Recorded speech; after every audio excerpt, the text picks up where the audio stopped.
that I spent 20 years working for either a principal, if you will, in those 20 years. And so obviously I was working for someone.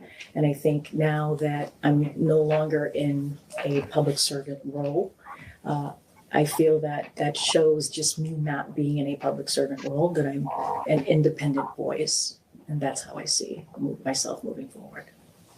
You said in a statement to CNN, I think around the same time that your book came out, that, quote, "We need to be clear-eyed and questioning rather than blindly loyal and obedient as we may have been in the past."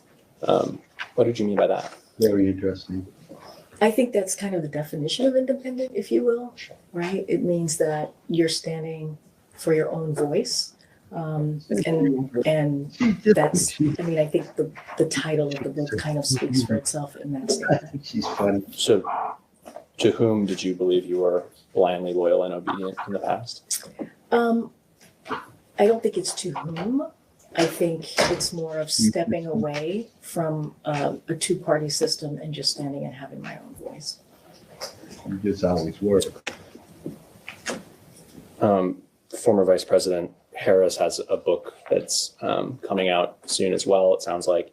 And there's been some recent reporting on what that book contains. There was an article released, I believe, yesterday with a source from the Biden administration that said, quote, "Vice President Harris was simply not good at the job. Quote, she had basically zero substantive role in any of the administration's key work streams and would instead would just dive bomb in for stilted photo ops that exposed how out of depth she was."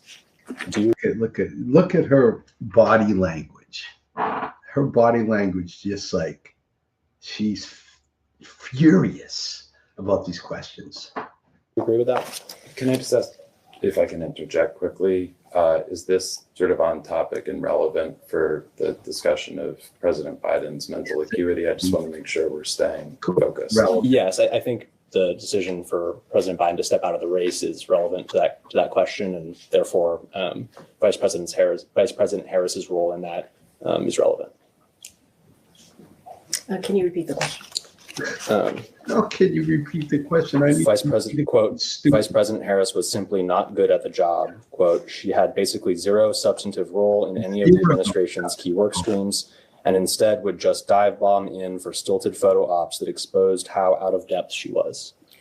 Well, I'm not going to That's what you said, lady. speak to a source unknown. What I will say is, as White House press secretary, my role was to lift up the administration. That included the vice president, obviously the president. That's not your role as a press secretary, is to lift up the administration. Your role is to tell the truth.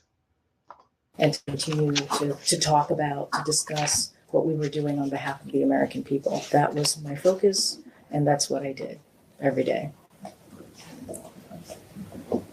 So some of the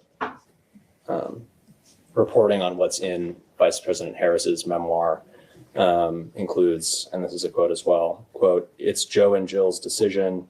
We all said that like a mantra, as if we'd all been hypnotized. Was it grace or was it recklessness? In retrospect, I think it was recklessness. The stakes were simply too high. This wasn't a choice that should have been left up to an individual's ego, an individual's ambition. It should have been more than a personal decision." Do you agree with Vice President Harris's characterization there? I haven't read the book. I didn't even read the article or the excerpt from the book. So I out of context, I can't speak to it.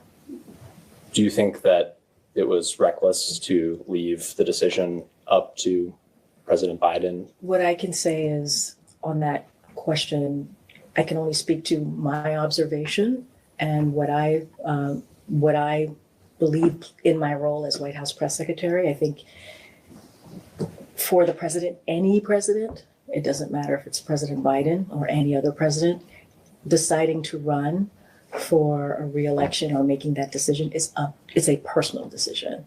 And my role was to support the decision that the president made. Did President Biden allow for input on that decision?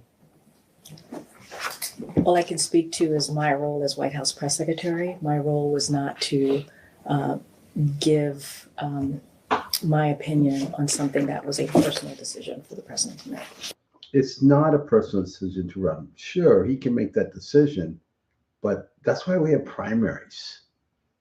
And that's the whole problem with the incumbent president being able to just say, I'm going to run. They should have to go through a primary.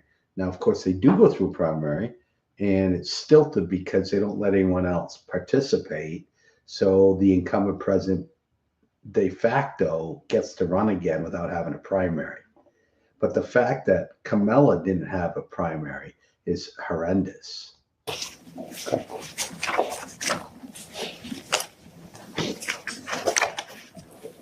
So you disagree with Vice President Harris that it was a reckless decision?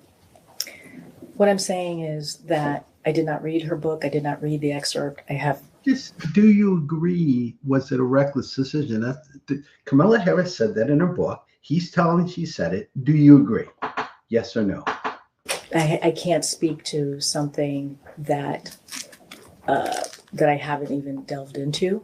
What I can speak to is the role that I played, my observation, and I do believe any president, it doesn't matter if it's President Biden or any president, deciding to run for re-election is a personal decision. My role as White House press secretary was to